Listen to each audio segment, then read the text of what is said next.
Hi everybody, Stefan Molyneux from Free Domain Radio.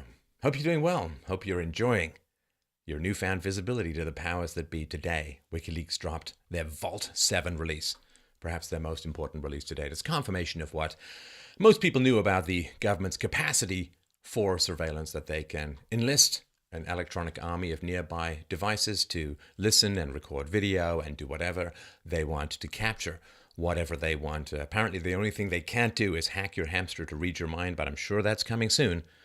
Basically reminding us that the Fourth Amendment has been turned into toilet paper for fascists. This is an example to me. I did a video like almost 10 years ago on how the internet was the greatest revolution in human communications since the printing press, since the invention of the printing press. The free market produces all of these wonderful things to allow us to share ideas and arguments and evidence and perspectives and unite the world in the potential arena of reason and evidence. Massive forward thrusting of our capacity to be civilized. We have all of this provided to us by the free market. And then the goodies which are produced by the free market are enlisted by the state to be turned against us. The technology that is invented to serve us turns into a big brother who controls and chills us and potentially compromises us fundamentally. And this question of compromise is really, really important when you see people out there in the public sphere. Who can you trust? Who has been compromised?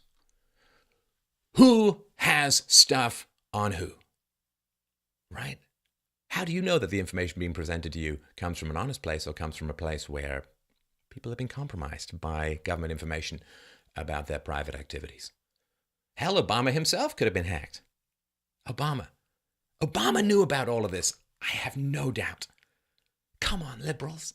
Really? Are you going to keep defending him if he knew about all of this stuff and kept it quiet? Because this is the cycle that we live in, and it needs to be broken. The cycle that we live in is this. The government taxes you in order to go and destabilize foreign governments and start wars and create massive amounts of conflict, resentment, hatred, and murderous intent around the world. Then, you see, the government takes money from you in order to resettle people from countries that they've attacked in your neighborhood. Then the government says, well, you know, it's kind of weird, but there's a lot of people around who seem to want to do America harm, both domestically and overseas. So now we're going to need to take a lot of money from you to develop massive amounts of hacking tools in order to spy upon everything that you do. Because you see, we're all about just keeping you safe. That is the cycle. Does anyone out there really think that this is a good idea? Does anyone out there think that this net catches a lot of bad guys or gives the government control and chills conversation among good guys? Is there anyone out there who really supports this, who really thinks this is a great idea? I mean, outside the alphabet soup of agencies playing with literally the power of the gods and playing with surveillance techniques and mechanisms that the NKVD and the Stasi could only have dreamed about. In 1984, there's a screen that listens and watches what you do.